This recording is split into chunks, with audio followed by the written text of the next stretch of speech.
My mother was 87 years old, frail, in constant need of care. Her doctors told me she couldn't live on her own anymore. So I made the biggest decision of my life. I sold my home, bought a new one for her, and moved in to become her full-time caregiver. To make ends meet, I decided to rent out my beloved apartment in the heart of Manhattan. That apartment was more than just a place to live. It was my entire financial safety net. But one woman with a kind face and a calm voice saw that safety net not as a lifeline for my family, but as a piggy bank to shatter. She stole my security, she betrayed my trust, and she nearly broke me. But what she didn't know was that some people don't just get mad. They get strategic. And they make sure the price of their revenge is far more than what you stole. If you've ever had someone take advantage of your kindness, if you've ever felt that burning, righteous anger, and wished you could get your pound of flesh, then this story is for you. Hit that subscribe button, give this video a like, and tell me in the comments if you think justice was served. Now let's get into the sweet, calculated taste of revenge. My Manhattan apartment wasn't just a property, it was a part of me. Every bookshelf, every piece of furniture, even the slightly finicky microwave, it was all a memory. I'd spent years building my life there, and I'd meticulously furnished it, hoping to attract the perfect tenant.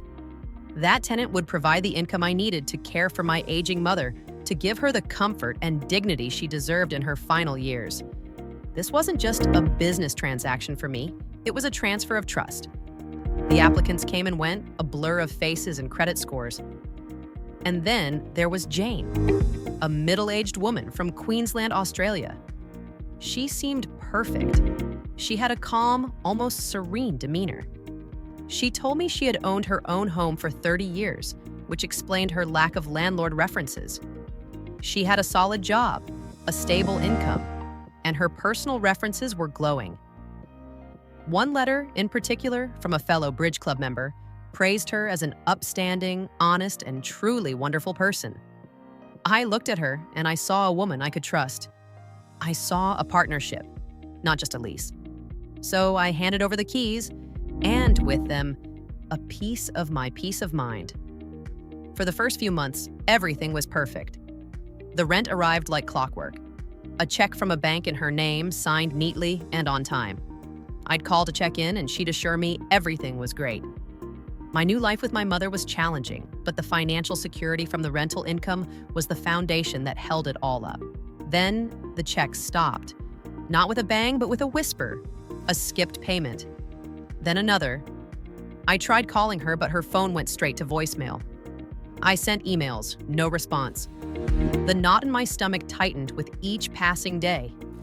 My mother's care, her medication, her physical therapy, all of it was riding on that rent. My frustration turned into cold dread. I knew what I had to do. I hired a lawyer and took her to housing court. The legal system moves slowly, especially when you're dealing with someone who has no intention of following the rules. I remember sitting in that sterile courtroom, my heart pounding, looking at an empty chair next to me, the chair where Jane should have been. She never showed up. Not for the eviction hearing, and not for the small claims court date I set to recover the unpaid rent and damages. The legal process was a blur of paperwork and emotional exhaustion. Eventually, a marshal's notice was posted on the door, and I received the official order. My tenant was to be evicted. I went to the apartment to meet the marshal and regain possession. I was expecting to find her there, bags packed, ready to argue one last time. Instead, I found nothing. Jane was gone. Vanished. The apartment was an absolute disaster. The scent of stale food and neglect hit me first. The once pristine, beige sofas were now a patchwork of dark, greasy stains. The elegant wood floors were caked with a layer of grime, and the microwave, my trusty microwave, sat on the counter with a massive, jagged crack in its door. It was as if she had taken a hammer to it, a final act of spite. The legal system had given me justice on paper.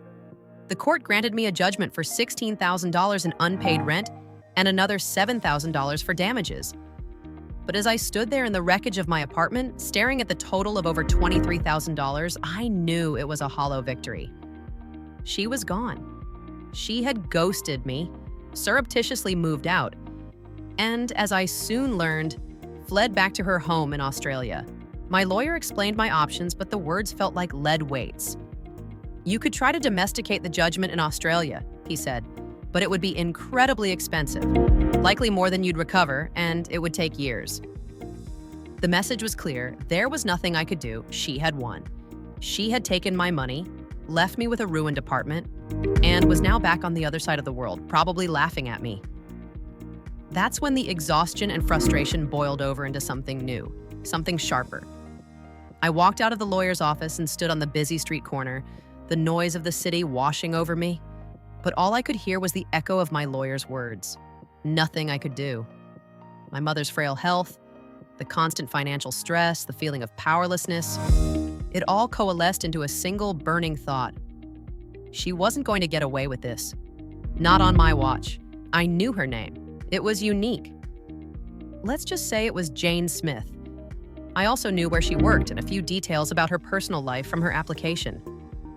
My mind began to race, not with anger, but with a chilling, surgical clarity. I went home and sat at my computer. I opened a web browser and, on a whim, typed her name into the search bar. Nothing came up.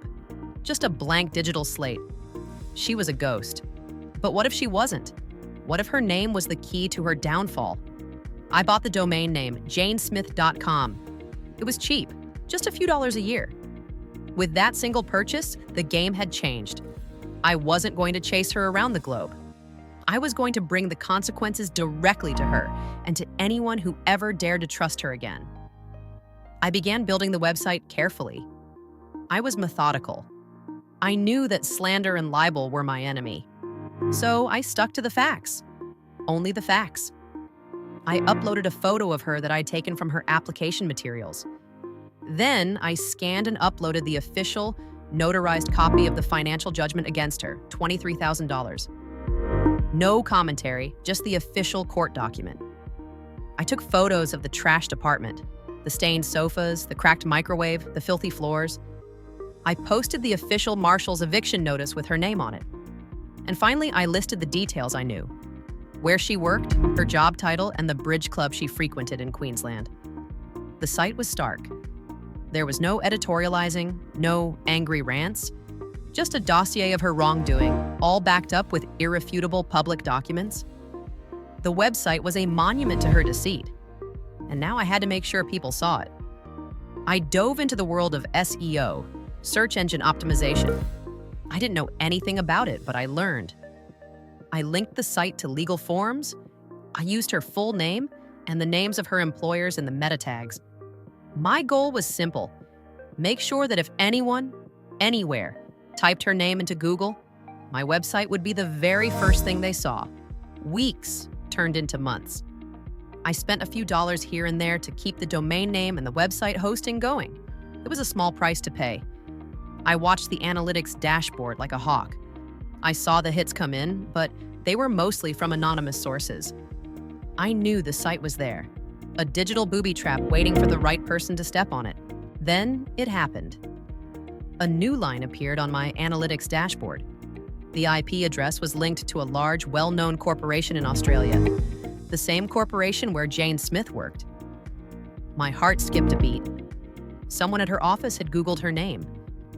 Maybe an HR manager looking at a new promotion, maybe a potential client, or maybe just a curious coworker. The fact didn't matter, the consequence did. Then came the emails. People I didn't know from all over the world started contacting me. One email was from a woman who had just seen Jane at a professional conference in Brisbane and recognized her from the website. She wanted to let me know where Jane was staying, just in case.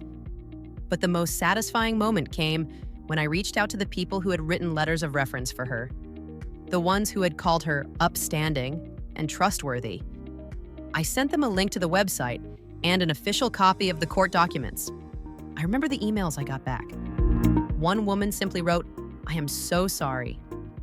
I had no idea. Her trust had been violated just like mine. I had exposed Jane's true nature to the very people who had vouched for her. For her, the price of my website was far more than the $23,000 she thought she had saved. Every time she applied for a new job, a new apartment, or even tried to start a new relationship, A single Google search would reveal the truth. The facade she had so carefully built would crumble in an instant. The mask of a good, honest person would be ripped off, leaving her exposed for the world to see. It's been almost 3 years. I still own the domain name. The website is still the #1 result when you Google her name. The small cost of keeping it online is nothing compared to the satisfaction I feel. The justice I didn't get from the courts, I created myself. I didn't just get my revenge, I ensured that she couldn't do to anyone else what she did to me. And that is worth every single dollar. If you found this story of justice satisfying, give this video a like and hit that subscribe button. What's the most satisfying revenge you've ever witnessed? Let me know in the comments below, and I'll see you in the next story.